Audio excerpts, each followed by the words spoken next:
Alright, so let's get started.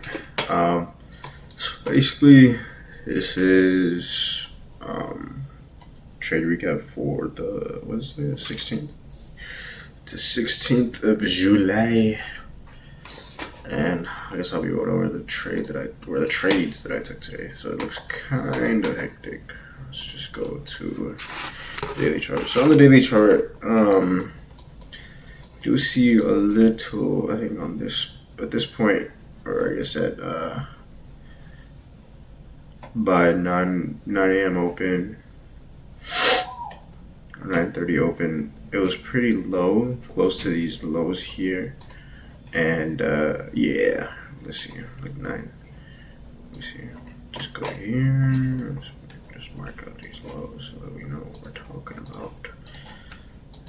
Yeah, I mean, doing these recaps also helps, like, so that I can go go over the trade again to see if it actually made sense. But yeah, let's go here. What's today? Today's the fuck is today? Wednesday or Thursday? Yeah, today. Sorry, I'm tripping. Okay, so yeah, this is a low from yesterday, and you can see these lows are. I guess this price action is probably like trending towards these lows here. So I'm feeling relatively bearish on the day, considering on the higher time frames, it's respecting these bearish gaps, swept out these highs and just continued to go lower. And yeah, here obviously you can see 6 a.m. this bearish gap was respected and then continued to go lower. And then here, this, I think what time is this, at 9, so probably around market open, price checked up into this, or swept up into this 1 hour gap here, into this rejection block zone here. And basically tapped into this bearish gap and delivered even lower. So that's what that's what I was looking for during the market, or during market, or like I guess as market was opening. And as market opens, you can see it sweeps up into this gap, sweeps those highs from before, and I think there was a yeah, there's this 30-second inverse that I took because I did not trust this.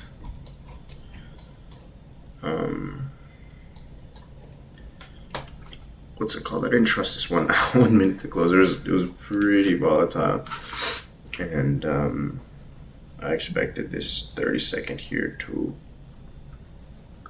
play out, and so that's exactly kind of what happened. Ended up taking this short here. Yeah, so it looked like my chart looks fucking crazy, but I think I took 4 trades, something like that. I think I was looking to go about here. I think I broke even about here, and as you can see, I broke even. And in this,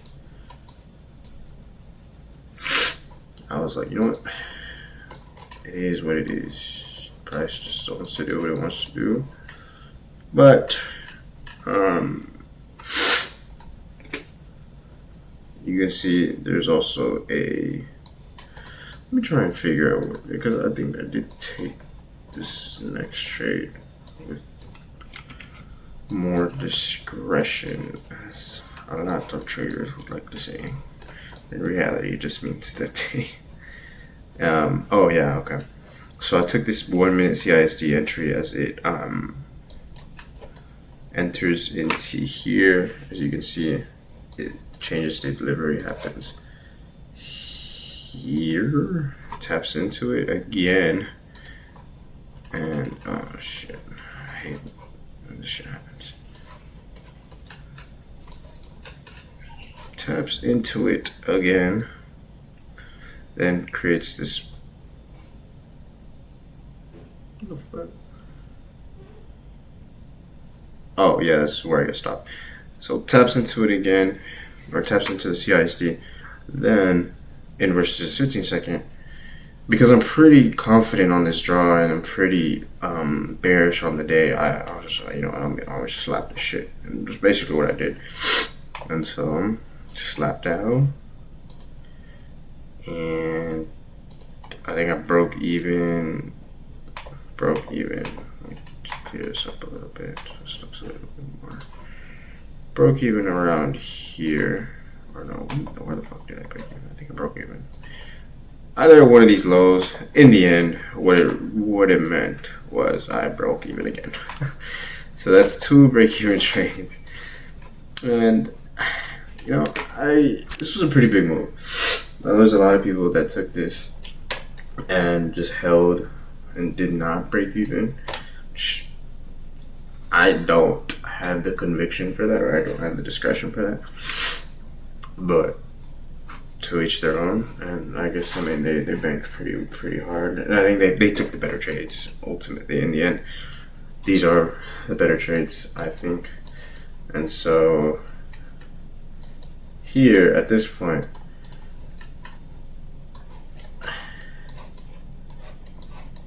where the fuck did this price go? Oh my god! Now, as price starts to drop, it starts to fulfill this sell model. And so basically what I believed was that the sell model was pretty much already complete. These lows were pretty far away and I didn't expect them to get hit, at least today. And so because the sell model was already complete, I sort of assumed that price would have wanted to go up again, which is sort of what happened here. And shit, my fault. Seeming as price tapped into this 1 hour here, into this intermediate low here as well, or I swept out this intermediate low. It was looking decent for longs if you assume that price had completed its sell model to some extent, and this 930 wick also was untested, and it needed to be mitigated, or it doesn't need to be mitigated, but typically it is a good liquidity pool, and price does like to trend towards this level here, which is exactly what happened. And then actually, what did I do? Let me just be more specific. And then I think I took this, I think it was a 30 second. Jesus, man, that's so annoying. Took this 30 second off this resweep, broke even here, then another break even. I broke even fucking 3 times now. And so at this point, I was like, you know what? I'm already pretty much getting ready to get off the charts. I was pretty pissed off that when I broke even. Not only did I break even, but I broke even and price still went exactly where I expected it to go, or I was thinking it was gonna go. And that was pretty fucking stupid. Or I guess I was just pissed. And so at this point, I was like, you know what? Fine. If that's what it wants to do, that's what it wants to do. And I was like, if price wants to go up, it'll inverse this 5 minute. And that is exactly what happened. It then inverses this 5 minute. I think I held to there. And we banked. I think I was holding for like 75 or like 80. Actually, I was holding, so I was gonna hold to the 930, but then I was like, you know, price was pretty high up already, and didn't want to get too greedy. Wait, where did I get in? Oh, I got in pretty early. I did get in a little early, I think. Yeah, I got in like a couple seconds early, and I ended up getting a pretty good fill.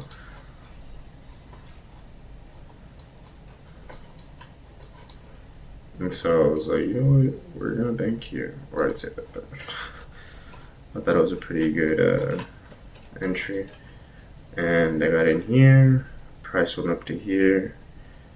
Or as price started to go up, I was like, you know what, let me just not get greedy, get some profits, secure some profits. And that's what we did. So I ended up making about 400 on the day. I was down a little bit.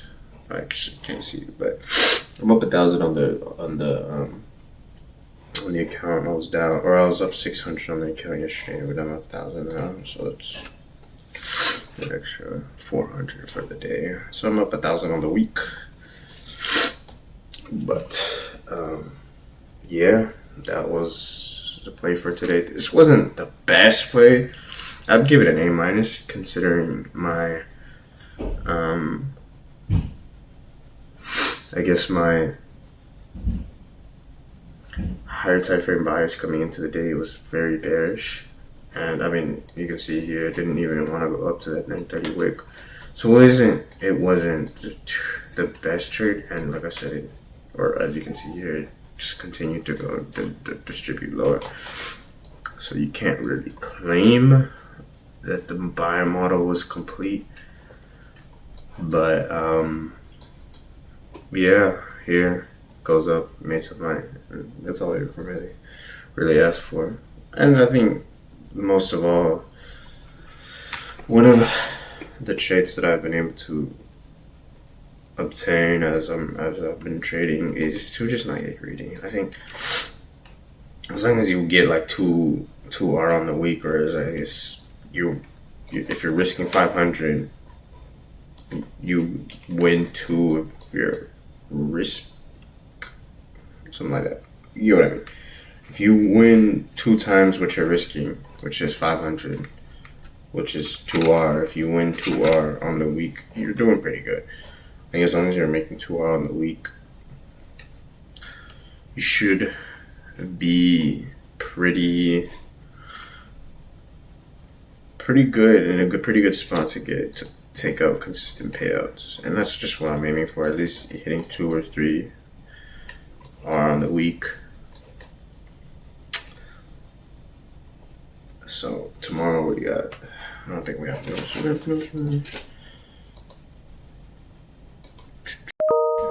tomorrow. So we'll see what happens, but let me just play a little bit more safe tomorrow. I'll be a little bit more risk off tomorrow because I'm up 2 on the week. And yeah, we'll see how that goes. Hopefully I can get this account pretty soon and get a payout. I've got 1 payout. So I'm not completely in the negative. I am in the negative, but not by that much. At least I don't think so. So we'll see what happens. But yeah.